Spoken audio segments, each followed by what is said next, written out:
Al cierre con Andrés Mompotes. Bienvenidos, 12 de octubre de 2018, aquí estamos terminando la semana y vamos a grabar Al cierre, el podcast con el que ustedes saben, analizamos las causas y las consecuencias de los temas más importantes del día. Y este viernes vamos a hablar de la visita, la primera visita que el presidente Iván Duque realiza a una zona de reincorporación de la guerrilla, exguerrilla de las FARC. De lo que viene también con el debate alrededor de la cuenta de Twitter del expresidente Álvaro Uribe, de cuáles son las deudas que tienen los colombianos y del próximo partido de la Selección Colombia en Estados Unidos. Soy Andrés Mompotes, su director de Información del Tiempo. Comenzamos. Lo más leído en eltiempo.com. Empezamos con lo más leído. La gente en el portal eltiempo.com está buscando este titular. Así fue la visita de Duque a zona de reincorporación de FARC. Estamos hablando de la visita, la primera visita que el presidente realiza a estas zonas donde se encuentran desmovilizados de la guerrilla y que contó además con la presencia de uno de los miembros conocidos de la jerarquía de esa agrupación guerrillera, de Joaquín Gómez. Estamos con Jorge Enrique Meléndez, su editor de política. Jorge, primero hablemos de las causas. ¿Por qué el presidente hace esta visita? Bueno, comienzo por señalarle a Andrés que en la agenda oficial del gobierno, en la agenda que se da a conocer públicamente, no aparecía esa visita. Tenía el previsto un viaje a La Guajira, pero formalmente la gente o los medios de comunicación nos enteramos vía Twitter de que él había llegado allá. En la agenda formal que se entregó, que se repartió a los medios, no aparecía la visita. Muy llamativo, ¿y eso por qué? No sabemos la razón, no sé si era de pronto para que no llegara prensa al lugar, para evitar cualquier cosa. ¿O un tema de seguridad? Sí, de pronto algo de seguridad, lo cierto es que no aparecía. Entonces, digamos, eso es lo primero. Lo segundo, también es importante que reseñemos con quién fue allá. Él fue con el señor Gilmore, que es el delegado de la Unión Europea para el proceso de paz. Es decir, los que están aportando buena parte de la plata son los miembros de la Unión Europea. Entonces, él fue con el delegado de la Unión Europea, con la embajadora de la Unión también aquí en Colombia y obviamente con el señor Jean Arnaud, que es el delegado oficial de la ONU para la implementación del acuerdo de paz. Entonces, digamos, muy importante porque es quien se encarga de certificar cómo va toda la implementación del acuerdo, quien ha señalado quiénes están por fuera o por dentro de estas zonas. Sí, señor. Entonces, digamos que ese componente internacional es clave porque él tampoco fue solo y fue allá. Y fue a hablar con lo que ellos llamarían la guerrillerada, o sea, con los guerrilleros de la base o los exguerrilleros ya para este caso. Y recordemos un poco, ¿dónde se produjo esta visita? Eso se llama Pondores, esto es en La Guajira, en el municipio de Fonseca. Es la única zona de las antiguas zonas veredales que queda allá en el norte del país. Y entonces donde estaba el señor Joaquín Gómez es el comandante de esa área y a propósito fue, digamos, el único comandante de los conocidos que hizo presencia allá para ese diálogo con el presidente Duque.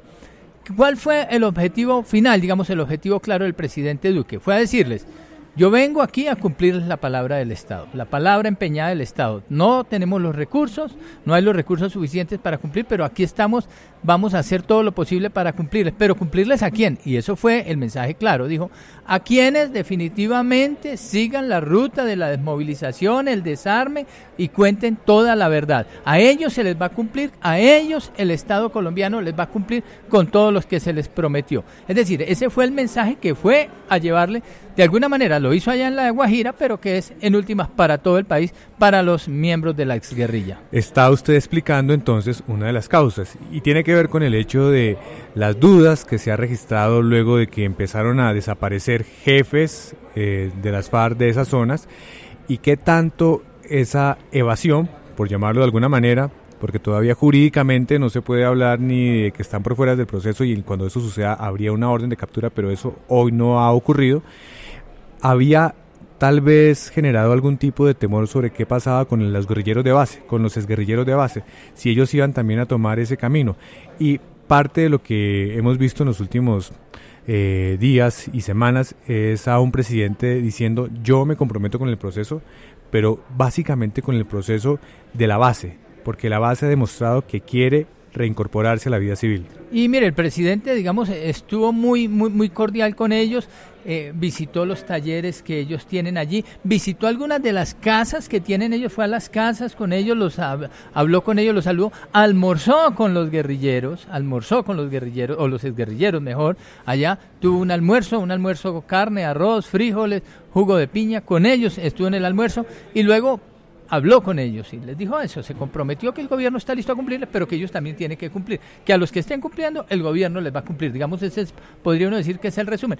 Y el señor Joaquín Gómez le agradeció al presidente Duque, le dijo que era muy importante el mensaje que les había llevado. Importante recordar también que Joaquín Gómez fue uno de los que escribió una de estas cartas que hubo en el cruce de mensajes entre la dirigencia de las FARC cuando empezó el debate sobre si estaban o no de acuerdo con lo que se venía implementando hasta el momento, y él fue uno de los críticos. Sí, señor. Y lo que decías hace un ratico, Andrés, el señor Iván Márquez, por ejemplo, él de base, él es del Caribe, él fue comandante del bloque Caribe. Entonces el mensaje también llega en un momento oportuno y en un punto muy oportuno, que es lo que quería en últimas el presidente Duque hoy dejar claro. Bueno, hablemos del efecto. ¿Qué va a pasar con esto? ¿Usted cree que la base de la guerrilla va a entender esto como una señal que les permite a ellos estar tranquilos? Yo creo que sí, yo creo que el hecho de que el presidente haya ido personalmente allá, se haya sentado con ellos, les haya explicado y les haya enviado ese mensaje de que, digamos, ¿qué pasaba hoy? No había claridad porque decían que el uribismo no quería seguir con el proceso de paz, que el uribismo iba a tirar eso al mar. Pues ya es el presidente diciéndoles, aquí vengo a cumplir la palabra del Estado. Hoy no tenemos mucha plata, pero vamos a cumplirle a los que estén cumpliendo. Creo que el mensaje es claro y muchos de ellos lo van a entender así. Y también para la comunidad internacional es muy interesante. El señor Arnaud había dicho que era fundamental tratar de consolidar en este momento el proceso de reincorporación, que estábamos en un momento crítico y que cualquier mensaje, cualquier actitud del gobierno en este momento sería capaz de mantener esto en el camino que se debe llevar hasta el final. Yo creo que Duque con esa visita hoy despeja mucho ese panorama. Quienes tenían dudas de qué iba a pasar con el proceso de paz, yo creo que ya la presencia hoy de Iván Duque allá despeja ese camino. Creo que es como el mensaje contundente de todo esto. Así es, Jorge Enrique, muchas gracias. La clave de las noticias.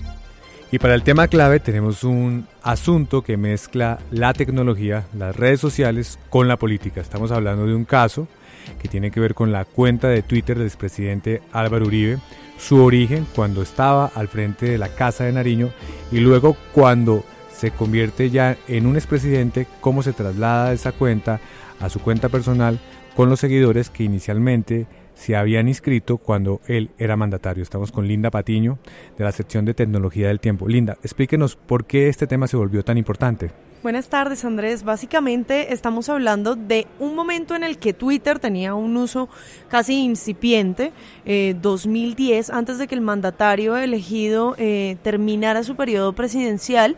La cuenta que era del gobierno presidencial, presidencia como tal, pasa a ser la cuenta personal del expresidente Álvaro Uribe Vélez. Y si bien esto no se trata de ningún tipo de cuestión ilegal, sí ha sido duramente criticado a la luz de nuevos tweets que sacan hilos de conversación en donde se nota de el cambio de conversación que tiene una cuenta donde antes atribuía el presidente Álvaro Uribe va a estar en determinado evento a soy un presidente fuerte y este tipo de mensajes. Entonces la gente que inicialmente seguía la cuenta que era @gobcolombia terminó siguiendo a Álvaro Uribe Vélez después de mayo de 2010 y puede que en un instante los seguidores que eran inicialmente del gobierno se hayan terminado convirtiendo en un rédito más del expresidente. A ver, Linda, pero yo le pregunto, pero si a mí me pasa eso como usuario, yo tengo la potestad de retirarme de la cuenta cuando yo quiera. Si inicialmente tenía un origen, se llamaba de una manera y luego pasa a ser de uso personal y a mí no me gusta seguir a ese usuario de esa cuenta, yo me puedo retirar. Eso es totalmente cierto. El tema un poco polémico está más en la construcción de esas audiencias. Algunos tuiteros que fueron los que incendiaron esta polémica dicen que finalmente la construcción de esas audiencias desde una cuenta pública era con recursos públicos y se hizo con el trabajo de un equipo de comunicaciones que construyó esa audiencia, y que era completamente injusto que una persona, un privado, se llevara todo ese capital de personas, de audiencias construidas por años a su cuenta personal simplemente porque lo quiso así. Y esto tendrá que ver con el hecho de que era muy incipiente el tipo de reglas que se vieron en algún momento en relación con el manejo de estas cuentas de Twitter. Estados Unidos, por ejemplo, yo creo que es un buen caso porque la cuenta de los presidentes tiene un nombre distinto, es @POTUS. Así es, pero no es con el nombre personal de cada uno de los mandatarios. Pero ¿no será que estamos hablando de un desconocimiento de normas que ahora probablemente son más extendidas para la gente? Es que tampoco existe un protocolo, no hay ningún tipo de regulación o decreto presidencial donde se hable el día de posesión del presidente se va a hacer la entrega protocolaria de una cuenta de Twitter. Yo creo que mucha gente subestimaba el poder de las redes sociales en ese momento, y es que finalmente son un medio de comunicación. Yo creo que el problema nace, por ejemplo, en Estados Unidos.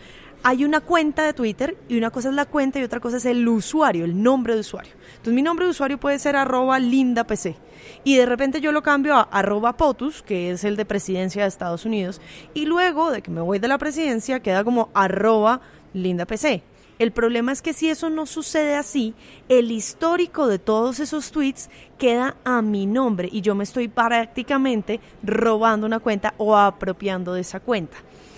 Lo que pasa en Estados Unidos es algo así, que se crea una cuenta alterna y luego se le entrega ese nombre de usuario al nuevo mandatario. Pero además es un poco polémico este tema también, porque inicialmente el capital de seguidores era en 2010 de 3.736 seguidores y hoy en día son de más de 4 millones de personas.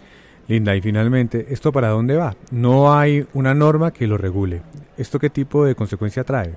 Pues nos genera una serie de debates alrededor de si debe haber o no una regulación sobre este tipo de asuntos, pero sobre todo porque se llaman activos digitales que todavía no son cuantificables.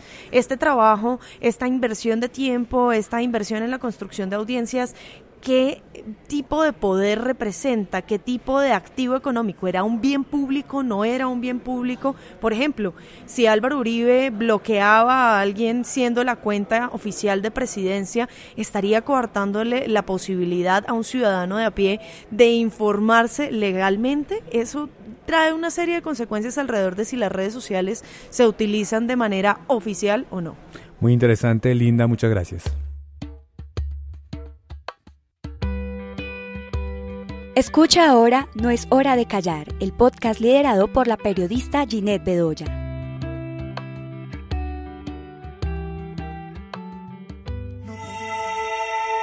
La cifra del día.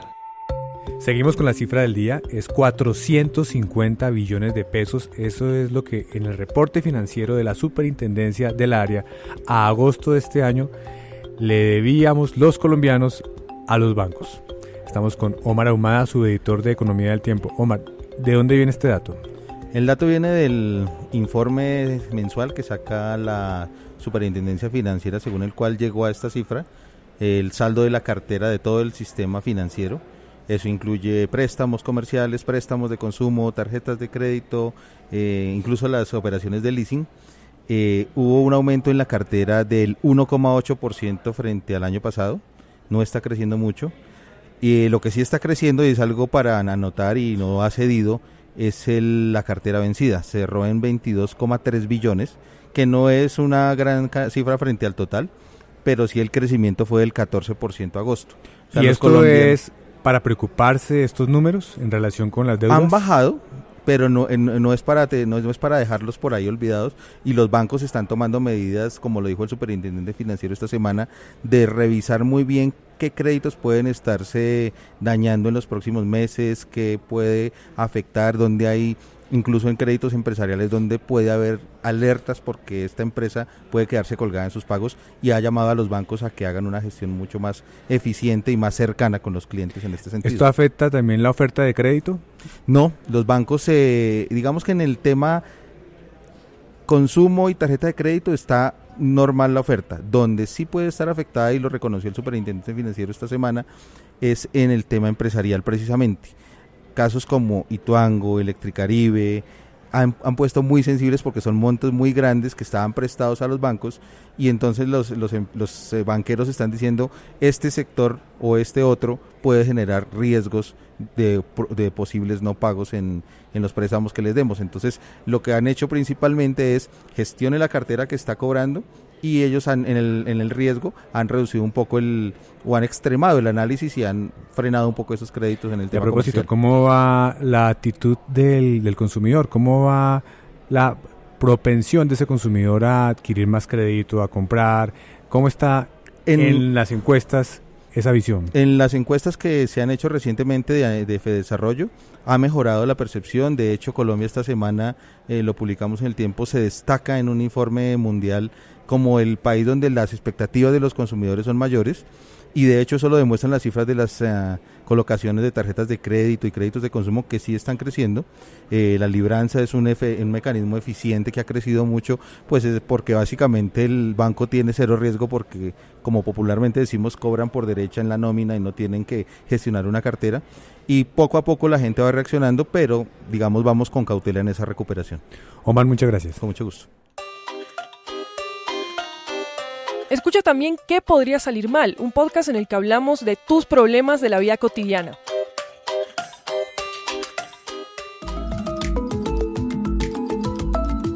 Lo que viene para su información. En lo que viene vamos a hablar del próximo partido de la Selección Colombia, que es en Nueva York contra Costa Rica. Es el próximo martes, luego de que dio ese gran espectáculo ante Estados Unidos, venciéndolo 4-2. Estamos con Orlando Asensio, de la sección de Deportes del Tiempo. Orlando, ¿qué se espera para el próximo juego? ¿Qué tal, Andrés? Bueno, se espera primero que el técnico Arturo Reyes les dé juego a los que no puso en el primer partido. ¿Quiénes?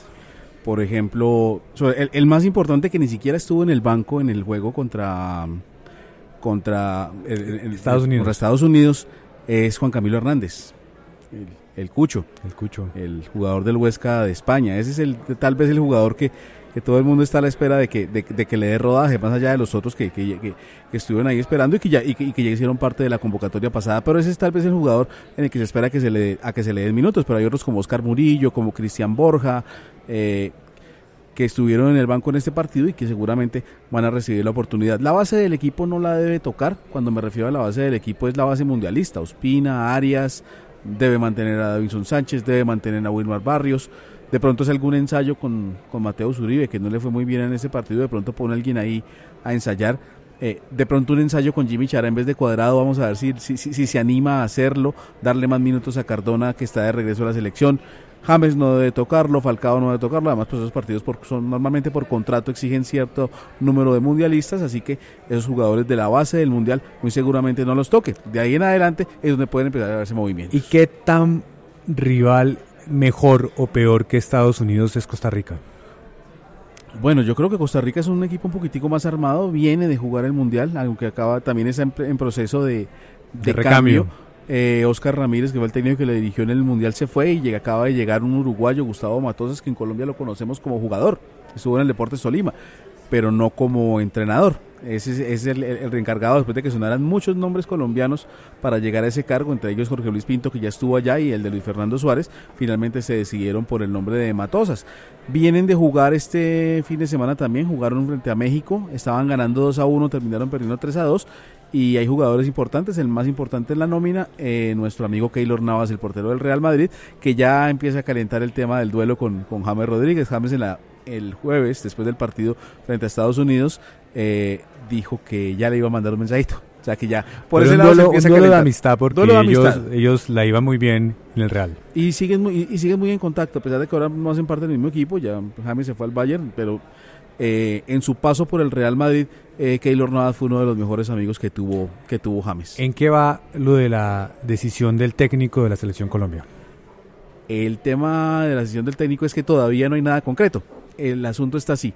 Hay una declaración de Álvaro González Alzate, que está en Estados Unidos con el equipo, al canal Win Sports, en el que da a entender varias cosas. La primera, que él sí se reunió con Juan Carlos Osorio, pero lo hizo más a nivel de amistad que como contacto formal para tenerlo en la Selección Colombia, y eso pues frena un poquito todo el tema de rumores en cuanto a la contratación del técnico de la selección. Segundo, dice Álvaro González que no hay ningún contacto todavía oficial, dijo él, con técnicos ni nacionales ni extranjeros, todo se está manejando a un nivel con cierta informalidad, y que él particularmente como vicepresidente de la Federación Colombiana de Fútbol es partidario de que haya un técnico colombiano a cargo de la selección. Y en ese orden de ideas el ramillete se cierra bastante, pues volveríamos a nombres conocidos, es decir, la posibilidad de que llegue Juan Carlos Osorio, que con todo este tema de los rumores, las cláusulas y demás, pues entraría en la baraja. De pronto Luis Fernando Suárez, de pronto Jorge Luis Pinto, que hoy no tiene equipo. No son muchas las opciones si quieren un técnico colombiano, y yo no sé si de pronto terminen animándose en un momento dado, y dependiendo de cómo le vaya a Arturo Reyes en estos partidos y posiblemente los de noviembre, que ¿usted cree que esa es una posibilidad? Yo no creo que sea una posibilidad tan cercana, pero si le va bien, quedan contentos y el plantel lo acepta, de pronto no sería extraño que Arturo Reyes pueda ser el técnico en propiedad de la Selección Colombia, aunque él tiene una responsabilidad, y eso también va a terminar pesando mucho, y es el Suramericano Sub-20 en enero. Recordemos que hay técnicos que les ha pasado eso, que por andar pensando en el de mayores y también en los de menores, un fracaso en el de menores les costó el puesto, y el caso concreto fue el de Javier Álvarez. Recordemos, en el año 99 él dirigió la selección, en enero de 2000 va al preolímpico de Londrina, en Brasil. Nos va a recordar malos marcadores. Una cosa terrible, claro. El primer partido lo gana por goleada, el segundo empata con Venezuela, el tercero vuelve y gana por goleada, y el cuarto el famoso 9-0 con Brasil, que no solamente le costó la eliminación, sino el puesto. Entonces, no se pueden tomar decisiones tan calenturientas, pero dependiendo de lo que pase con Arturo Reyes, y si le va bien en Suramericano Sub-20, pues de pronto podría ser una posibilidad. Además, con la ya confesión de parte de Álvaro González de que él quiere un técnico colombiano. Vamos a ver qué opina el resto de miembros del comité ejecutivo. Muy bien, Orlando, estaremos muy pendientes. Muchas gracias. Nos vamos de puente, le agradecemos a nuestro productor Julián Castiblanco, los esperamos nuevamente aquí el próximo martes al finalizar la tarde, y escúchenos también en las plataformas de iTunes y Spotify. Muchas gracias.